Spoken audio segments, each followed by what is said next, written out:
नमस्कार दोस्तों, स्वागत है आपका हमारे ओनली शिक्षा के यूट्यूब चैनल में। डेट है आज की 19 अक्टूबर 2020। ये है हमारे द हिंदू एनालिसिस का सेशन। आज हमको द हिंदू के दो एडिटोरियल्स को यहाँ पे डिस्कस करना है। यहाँ पे जो फर्स्ट आर्टिकल दिया है उसका नाम है द राजभवन न्यू रूल। इस आर्टिकल का कंटेस्ट है कि गवर्नर और उसकी पावर्स, आज गवर्नर द्वारा अपनी पावर्स को गलत यूज़ किया जा रहा है, जो पावर्स उन्हें कॉन्स्टिट्यूशन द्वारा प्राप्त हैं। इस आर्टिकल में बोला जा रहा है कि 2007 में वेस्ट बंगाल के नंदीग्राम में गवर्नर गोपाल कृष्ण गांधी द्वारा काफ़ी ज़्यादा एजिटेशन दिखाई गई थी, वायलेंस हुआ था जब, जिस पर राष्ट्रपति भवन पर बिल्कुल भी खुश नहीं था, जो उन पर उनके द्वारा लिए गए एक्शन से, जिसके लिए बोला जाता है कि एक गवर्नर को कभी पॉलिटिकल लीडर्स, पार्टीज़ के बीच में कभी फंसना नहीं चाहिए, वे पॉलिटिकल पार्टीज़ के हित में कार्य ना करें, और जो भारत के फेडरलिज्म का एक हिस्सा होते हैं जो गवर्नर। लेकिन आज भारत में राजभवन के साथ साथ अन्य कॉन्स्टिट्यूशनल इंस्टीट्यूशंस में एक गवर्नर के किए गए कार्य की अप्रोच में एक डिस्ट्रेस सा आता जा रहा है। जहां पर स्टेट में बीजेपी की कोई गवर्नमेंट नहीं है, वहां पर गवर्नर द्वारा गलत कार्य किए जा रहे हैं। उस इलेक्टेड स्टेट गवर्नमेंट को दबाने की कोशिश की जा रही है। आज के समय में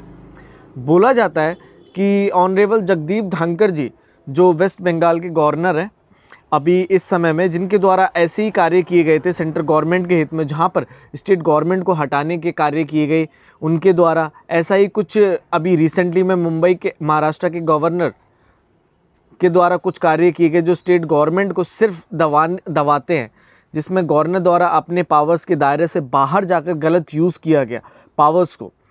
महाराष्ट्र गवर्नर भगत सिंह कोश्यारी जी ने एक लेटर लिखा चीफ मिनिस्टर उद्धव ठाकरे जी को, जिसमें उनके द्वारा डिमांड की गई कि सभी वर्शिप प्लेसेस को रीओपन कर दिया जाए महाराष्ट्र में, जो काफ़ी समय से बंद थे। ये तो अच्छी बात है कि उन पर्सन्स, उन डेप्टीज़ को काफ़ी बेनिफिट होगा, वो अपने जो श्रद्धा रखते हैं मंदिर में। लेकिन गवर्नर द्वारा उनकी सेफ्टी के लिए कोई भी अच्छे प्लान्स नहीं बनाए गए थे, जिसमें उनको एक डिसीजन दिया गया था सीएम को, ना कि उनसे कोई राय ना कुछ लिया गया था। ऐसा नहीं कि ये इशू पहली बार हुआ है भारत के इस फेडरलिज्म सिस्टम में, जिसमें कई बार कंट्रोवर्सी बनती रही है गवर्नर को लेकर, क्योंकि गवर्नर द्वारा कॉन्स्टिट्यूशन के दायरे से बाहर जाकर पावर का गलत यूज़ किया जाता है। क्योंकि इंडिया के कॉन्स्टिट्यूशन के अनुसार गवर्नर को कुछ डिसीजन पावर मिलती है, जिनके कारण उनकी डिसीजन पावर्स का गलत इस्तेमाल किया जाता है। बोला जाता है कि कॉन्स्टिट्यूशन को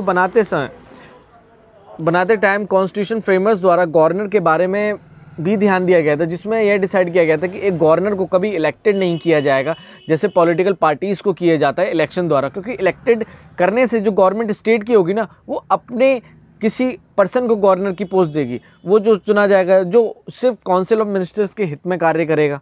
और अन्य कॉन्स्टिट्यूशनल एक्सपर्ट नानी ए पालवेल द्वारा बोला गया कि गवर्नर को किसी कॉन्स्टिट्यूशन का इंस्ट्रूमेंट नहीं,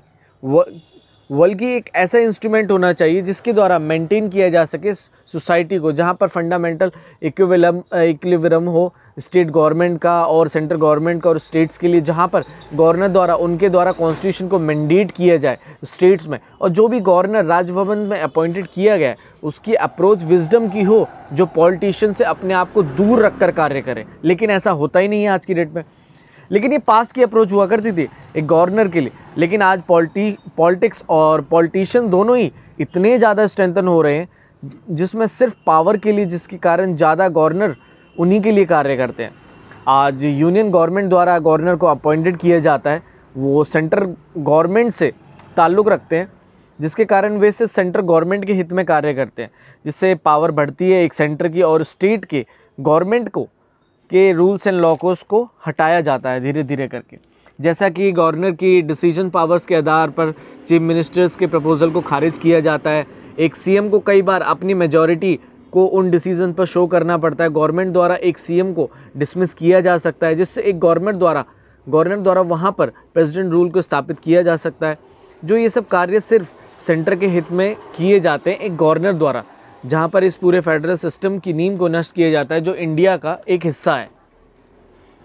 एक गवर्नर द्वारा कई बार ऐसा किया जाता है, गवर्नर द्वारा अपने से ही डिसीजन लिए जाते हैं जो काफ़ी निंदाजनक होते हैं। आगे बोला जाता है कि जिसमें इस पूरे इश्यूज़ पर सुप्रीम कोर्ट द्वारा काफ़ी ज़्यादा ट्राई किया गया इस इशू को सॉल्व करने के लिए, अपने ही दी गई जजमेंट से, जैसे SR बोमानी केस की,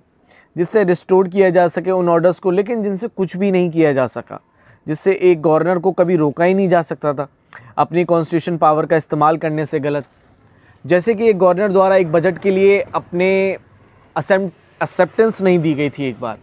क्योंकि सीएम द्वारा उनके लिए एक लग्जरी कार जो राष्ट्रीय भवन से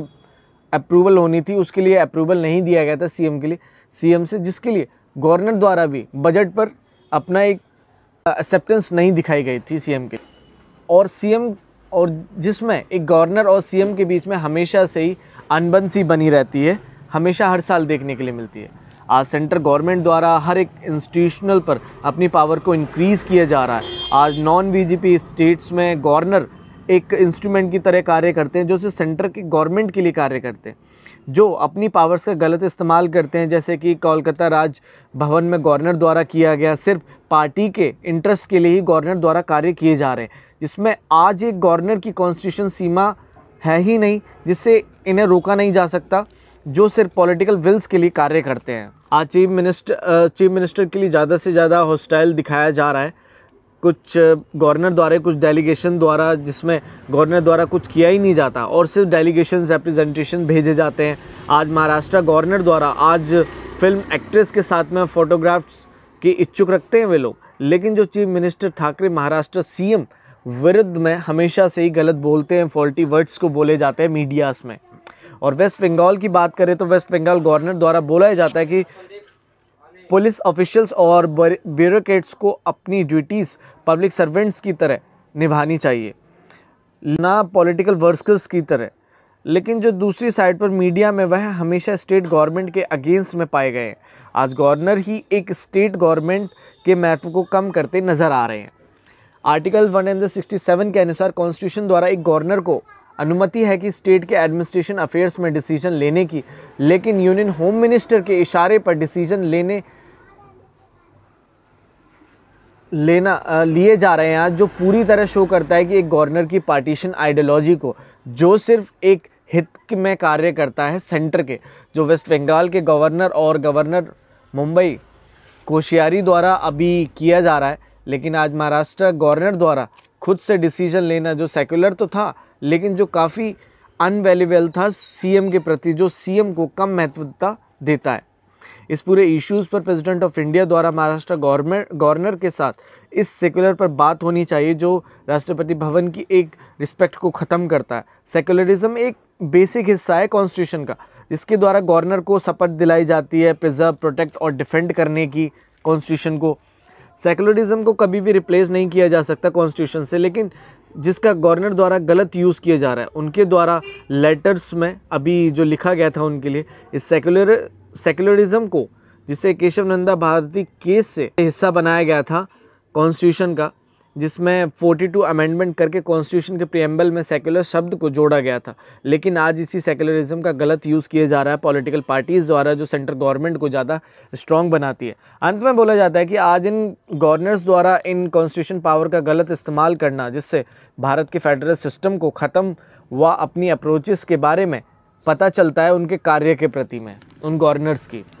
आज सेंट्रल गवर्नमेंट द्वारा स्टेट गवर्नमेंट के साथ कोई भी पावर शेयरिंग ही नहीं करना चाहती, जो फेडरल सिस्टम ख़त्म होता है जिससे बाकी अन्य पॉलिटिकल पार्टीज़ को ख़त्म किया जा रहा है सेंटर द्वारा ही, जिसमें सेंटर की जिन स्टेट्स में गवर्नमेंट नहीं है वहाँ सेंटर नहीं चाहती कि उन स्टेट्स में सेंट्रल गवर्नमेंट के अलावा कोई गवर्नमेंट बने। आज एक गवर्नर द्वारा स्टेट की पार्टीज़ को काउंटर किया जा रहा है, इसमें स्टेट गवर्नमेंट को नष्ट किया जाता है। और हो सकता है कि बिहार के अभी इलेक्शन में इसी तरह गवर्नर द्वारा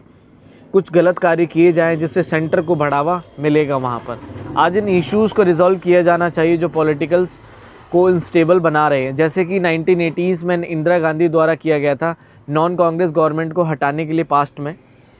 और ये पास्ट से ही ऐसा होता आ रहा है। आज इन सब में बदलाव की ज़रूरत है, अन्यथा सेंटर की ज़्यादा पावर बढ़ने से हो सकता है कि भारत में एक पार्टी शासक रूल स्थापित हो। हमारा जो नेक्स्ट आर्टिकल है, नो ग्रेट एस्केप, इस आर्टिकल कंटेस्ट है ग्लोबल हंगर इंडेक्स। इंडिया का ग्लोबल हंगर इंडेक्स में काफ़ी पुअर प्रोग्रेस रही इस बार के, जिसमें इंडिया द्वारा विश्वास यह दिलाया जाता है कि इंडिया कुछ सालों में इकॉनमी ग्रोथ करेगा और न्यूट्रिशन की कमी को पूरा करेगा। लेकिन इस बार के ग्लोबल हंगर इंडेक्स में इंडिया का स्थान 94 पर रहा 107 कंट्रीज़ में से, जिसमें भारत में आज हंगर मीन्स कि भूख की सिचुएशन काफ़ी ज़्यादा सीरियस है।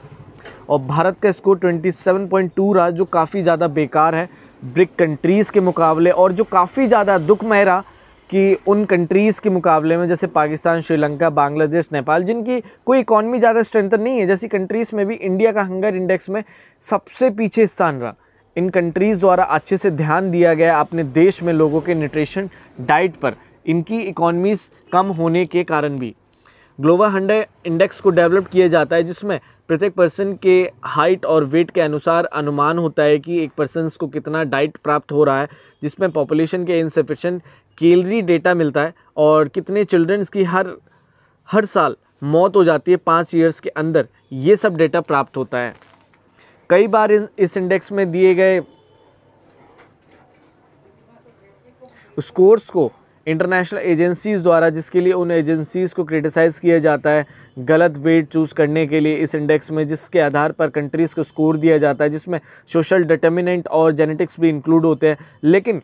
National family health survey for 2015-16 का डेटा कुछ अलग नहीं था इससे। इस डेटा से जिससे पता चलता है कि भारत की नेशनल पॉलिसी द्वारा कुछ भी अच्छे से कंप्लीट न्यूट्रिशन दिया ही नहीं जा रहा है चिल्ड्रन और वुमेन को इंडिया में। पब्लिक डिस्ट्रीब्यूशन सिस्टम के होने के बावजूद भी कुछ अच्छे से इन चिल्ड्रन और वुमेन को कंप्लीट डाइट थोड़ी मिल पा रही है आज की डेट में।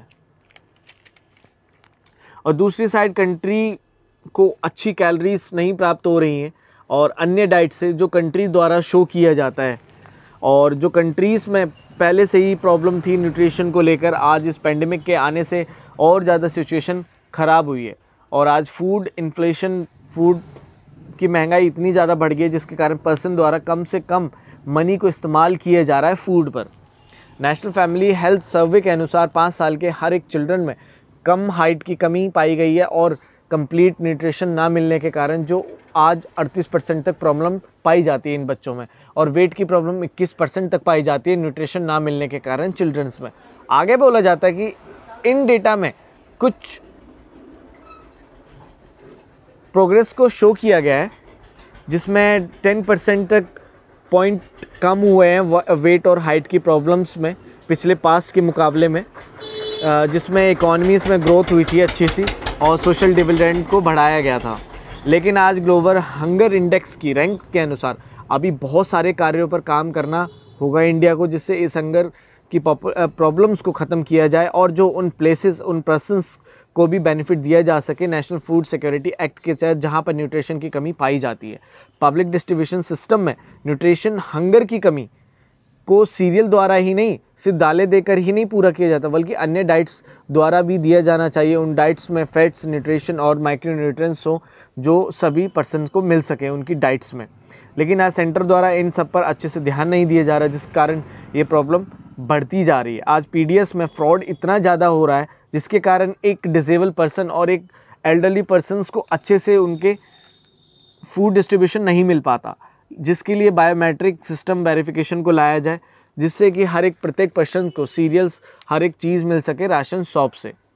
और राशन शॉप द्वारा ज़्यादा से ज़्यादा अटेंशन दिया जाए वुमेन की हेल्थ पर, जिससे एक वुमेन को स्ट्रेंथन मिले उसके मैटरनिटी पीरियड मीन्स की प्रेगनेंसी टाइम पर, और उन्हें स्ट्रेंथन सप्लीमेंट न्यूट्रिशन दिया जाए integrated childhood development service schemes के तहत, जिससे एक चाइल्ड के इनिशियल स्टेजेस पर डेवलपमेंट की जा सके अच्छे से। और कुछ न्यूट्रिशन डाइट किट को चलाया जाए, जिनसे रूरल एरियाज़ में हर एक वुमेन को न्यूट्रिशन डाइट मिल सके, क्योंकि आज की डेट में न्यूट्रिशन डाइट्स उन रूरल एरियाज़ में वुमेन्स को मिल ही नहीं पाती, क्योंकि वो अफोर्ड ही नहीं कर पाती हैं। और ये डेटा, इस डेटा को निकाला गया है food policy research institute scholars द्वारा, यह डेटा को शो किया गया है। भारत में राइट टू फूड एक्ट का कोई बेनिफिट नहीं होगा अगर भारत की इतनी बड़ी पॉपुलेशन को अगर भुखमरी और जिसमें हाइट और वेट की कमी पाई जाएगी अगर हर एक पर्सन में, तो ऐसे एक्ट का कोई फ़ायदा नहीं है भारत में। ये था आज का हमारा editorial discussion announcement. Thank you very much and I hope आपको समझ आया होगा। अगर आपको समझ आया तो प्लीज़ वीडियो को लाइक, शेयर एंड सब्सक्राइब जरूर करें। Thank you very much.